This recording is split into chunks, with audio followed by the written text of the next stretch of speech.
सुरक्षा, तिब्बत की आज़ादी, कैलाश मानसरोवर की मुक्ति, इन सब विषय को लेकर के पर्यावरण की रक्षा की। तो पूरे देश भर में जन जागरण अभियान चलाए हुए हैं और इन पिछले 27 वर्षों में देश भर के लगभग 300 से अधिक जिलों में करोड़ों करोड़ लोगों तक तिब्बत की आज़ादी, कैलाश मानसरोवर की मुक्ति का विषय एक जन जागरण का विषय बन गया है, जन जन का विषय बन गया है। और आज कड़कड़डूमा कोर्ट में इस सभागार में ये कार्यक्रम हुआ है, विचार गोष्ठी हुई है। इसका विषय था हिमालय की सुरक्षा, भारत की रक्षा। आज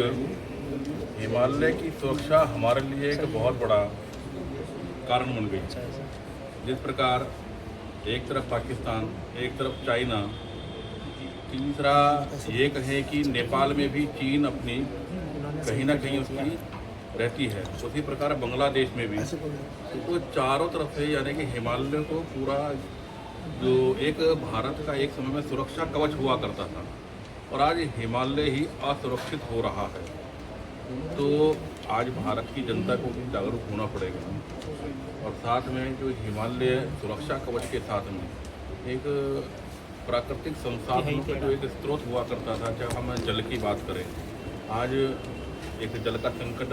पूरे देश में नहीं बल्कि हिमालयन रीजन में, बल्कि इसको और आगे लेकर के जाए, हिमालयन रीजन के अतिरिक्त जो और बाकी देश भी हैं, वहाँ भी एक जल संकट भविष्य में एक बहुत बड़ा संकट बनने वाला है। और मैं तो ये भी कहता हूँ, आने वाला जो युद्ध होगा वो जल को लेकर के ही होगा। जिस प्रकार चाइना ने तिब्बत के भीतर ब्रह्मपुत्र नदी के ऊपर लगभग 37-38 डैम बनाए हैं, तो क्योंकि ब्रह्मपुत्र नदी भारत में आती है और नॉर्थ ईस्ट पूर्वोत्तर भारत की जीवनदायिनी नदी है। लोगों का व्यापार, लोगों की खेती पूर्वोत्तर भारत में उसी पर निर्भर है और वहाँ पर पानी आना बंद हो गया तो पूरा पूर्वोत्तर भारत से कट जाएगा, वहाँ की जनता त्राहिमाम हो जाएगी। और जबकि चीन का कोई अधिकार नहीं है वहाँ पर डैम बनाने का, फिर भी उसने ये हरकत की है, कर रहा है। और भारत की सरकार में भी अनेकों अवसरों पर चीन से इस विषय को लेकर चर्चाएं, वार्ताएं भी चली हैं और निश्चित ही ऐसा लगता है कि कहीं ना कहीं इस पर थोड़ा सा भारत का जो पक्ष है वो मजबूत होगा, क्योंकि केवल भारत ही नहीं, अनेकों देश इससे प्रभावित हैं। और आज बल्कि मैं तो ये कहूँगा कि जो समय समय पर भूकंप आते हैं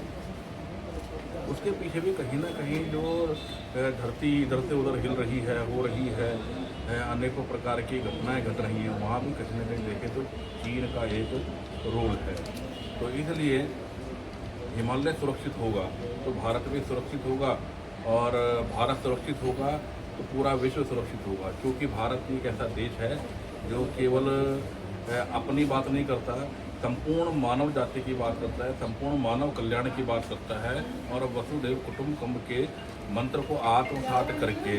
पूरे विश्व को एक परिवार, हमारा परिवार, मेरा परिवार ऐसा मान करके सर्वे भवन्तु सुखिनः के ही मंत्र को आत्मसात करके ये एक पूरे परिवार, पूरे देश को परिवार मानता है और